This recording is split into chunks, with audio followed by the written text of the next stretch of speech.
ஓம் முருகா, வெற்றிவேல் முருகா. வேலுண்டு வினையில்லை, மயிலுண்டு பயமில்லை. என் அன்பு தங்கமே, இது உனக்கே உனக்கான பதிவு. முழுமையாக கேள் தங்கமே. நீ கடுமையாகவும் எந்த ஆசாபாசங்களுக்கும் இடம் கொடுக்காமல் எந்நேரமும் என் குடும்பத்தினரின் சுகத்திற்காகவே உழைக்கும் நான் ஏன் இவ்வளவு கஷ்டத்தை மட்டும் அடைகிறேன் என்று சலித்து கொள்கின்றாயா? என் தங்கமே, விதி விலக்க முடியாது. லாபத்தையும் நஷ்டத்தையும் மாறி மாறி கொடுக்கும்.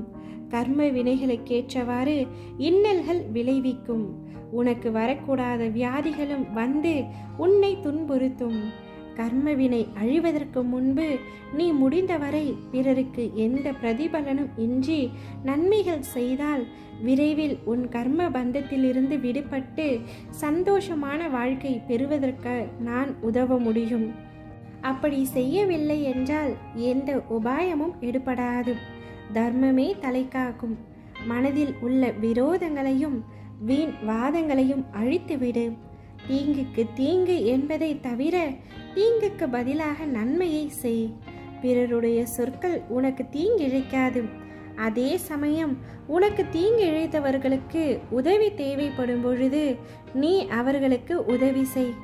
அதனால் நீ மகுடமாய் உயர்வாயை தவிர ஒரு நாளும் தாழ்ந்து போக மாட்டாய். பிறர் துன்பப்படுவதை கண்டு தான் இன்புறும் பகை போன்ற பாவம் வேறு எதுவுமே இல்லை. அதுபோல ஒரு நாளும் நீ நடந்து கொள்ளாதே. நீ இதை மட்டும் செய்தால் போதும். உன்னுடைய அத்தனை பாவங்களில் இருந்தும் நீ நிச்சயமாக விடுபடுவாய். உன்னுடைய துயரங்கள் யாவும் நிச்சயமாக முடிவுறும். அதே சமயம் பக்தி செய்த உடனேயே வேண்டியது கிடைக்க வேண்டும் என்று எண்ணாதே. பக்தி என்பது இறையருளையும் புண்ணியத்தையும் பெறுவதற்கான ஒரு நுழைவு சீட்டும். இறைவனின் அன்பை பெற இது ஒரு அங்கீகாரம். இதை செய்துவிட்டு சற்று நாள் காத்திருக்க வேண்டும். எல்லோர் வாழ்விலும் சோதனைகள் வரத்தான் செய்யும்.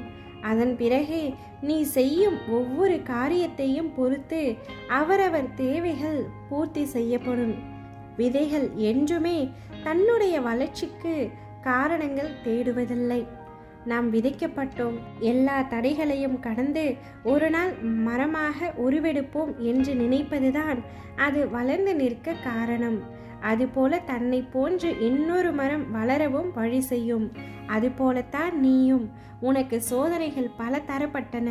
அவை யாவையுமே தாண்டி நிச்சயம் நீ மரமாக வளரப் போகின்றாய். உன்னை நான் வளர்த்து காட்டுவேன். கவலை கொள்ளாமல் நிம்மதியாக இரு.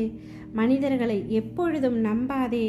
வாழ்க்கையில் உன்னை நீயே ஏமாற்றிக் கொள்கின்ற முதல் விஷயம், நீ பாசம் வைத்த அனைவரும் உன் மீது பாசம் வைத்திருக்கிறார்கள் என்று கற்பனை செய்வதுதான்.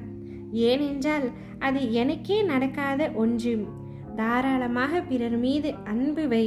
அதை திரும்ப ஒரு நாளும் எதிர்பார்க்காதே. வாழ்வில் உதவி என்று பெரிதாக எதுவுமே நீ செய்ய வேண்டியதில்லை. ஆறுதலாக பிறரிடம் பேசு. உன் பேச்சை கொண்டுதான் உன்னுடைய அன்பு மதிக்கப்படும். உன் மனத்தில் தோன்றுகின்ற அன்பை போலத்தான் நடத்தை இருக்கும். உன் நடத்தை தான் உன் வாழ்க்கையை தீர்மானிக்கும். என் பிள்ளையான நீ இதனால் வரை பல கஷ்டங்களை சந்தித்து விட்டாய். இப்பொழுது உன் அப்பா உன்னுடைய பிரச்சனைகளை தீர்த்து வைத்து உன்னை சந்திக்க வரப்போகின்றேன். என்னை வரவேற்க தயாராக இரு தங்கமே. கண்களை திறந்து பார். நான் உன்னை தேடி வந்திருப்பதை நிச்சயமாக நீ உணர்வாய். திசை தெரியாமல் அலைந்து திரிந்து கொண்டிருந்த உன்னை இன்று எனது நேரடி பார்வையில் வைத்திருக்கின்றேன். தன்னம்பிக்கையோடு இரு. இனி உன்னுடைய வாழ்க்கையில் நடக்கவிருக்கும் அனைத்தும் நன்மையாகவே நடக்கும். ஓம் முருகா, வெற்றிவேல் முருகா.